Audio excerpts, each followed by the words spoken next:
Hello and welcome to my Yu-Gi-Oh channel. In today's video we're going to be covering the new skills that I think Yuya Sakaki will receive as one of the main characters within Yu-Gi-Oh! Arc 5 in Duel Links. So the first skill I think is going to be called Can You Feel the Power? The reason for this is because that is the title and the name of the first song, which was the intro for Yu-Gi-Oh! Arc 5. It's also a saying that's used with pendulum summoning. And I think the effect will be an Odd Eyes Pendulum Dragon will be added to your deck from outside. It can only be used if you have a minimum of 5 pendulum monsters within your deck. Now, the benefits of this skill are going to be Odd Eyes Pendulum Dragon may not be instantly accessible within the game. Instead, it may become added within future packs at some point. So this is a way of getting it early access for the main character its intended purpose is for. So it means it's not going to get splashed into all sorts of random decks. And actually, I think that's beneficial. We've seen that within previous examples of other characters before they eventually get the full release. It adds to the consistency of the deck and it forces you to focus on the pendulum mechanic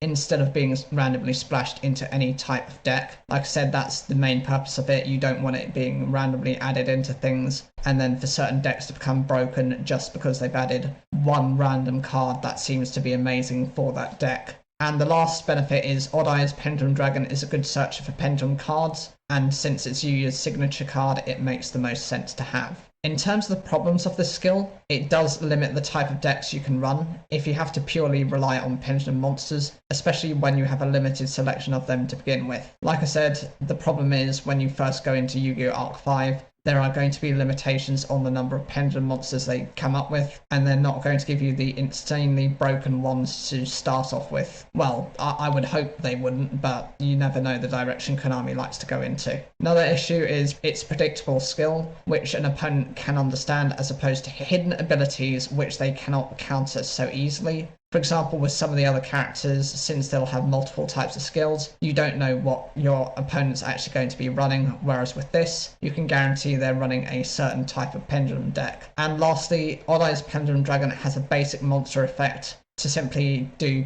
double the battle damage. It's very reliant on the battle phase, and it can be countered by things that can either negate the battle phase or put you in a position where you prevent your cards from being destroyed or attacked over.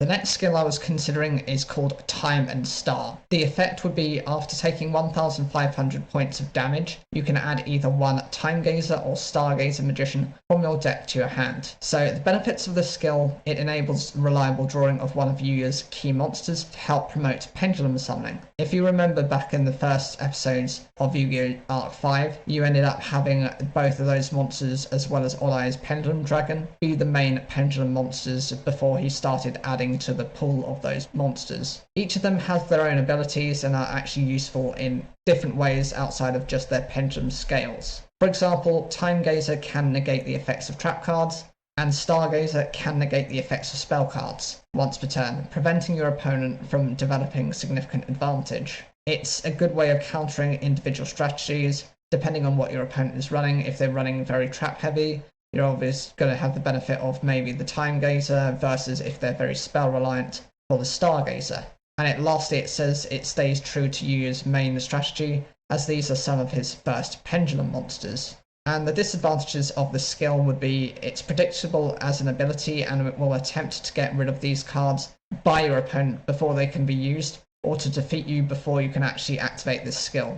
This might just incentivize your opponent to beat you as quickly as possible, whereas before they might just be taking their sweet time over it. Another problem is it relies on you taking a certain amount of damage. You cannot rely on specifically taking this damage all the time. So if your opponent is able to put multiple attack point damage on board, relying on 1,000 points of damage is not consistent, and it might put you in a position where you might lose out instantly to your opponent. And lastly, there are likely to be cards, as is shown within the main game, that can negate or destroy pendulum monsters, or to be able to negate their summons. Whilst I don't think those cards are going to be immediately put into the game, I do think over time they will get introduced, especially if people show, some sort of annoyance when facing against Pendulum decks. And the final ability I think he'll get is called Make the World Smile. It allows you to activate Smile World when you take 1,500 points of damage, and that card's effect is all face-up monsters on the field gain 100 attack times the number of monsters on your field.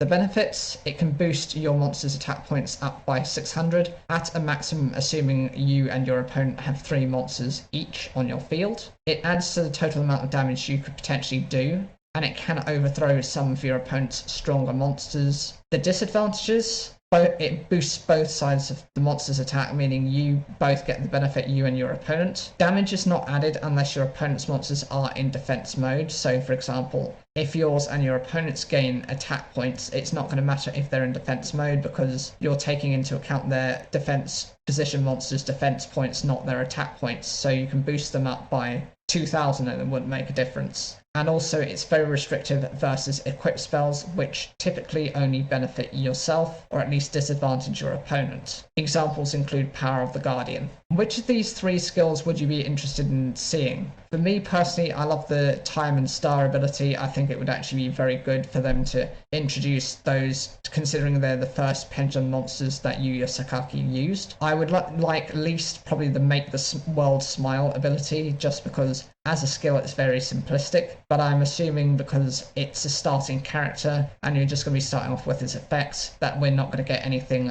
overly powerful to begin with. Whatever you guys think, please leave those in the comments down below. What skills do you think they're going to get? Like the video if you enjoyed it, and don't forget to subscribe for more daily Yu-Gi-Oh content.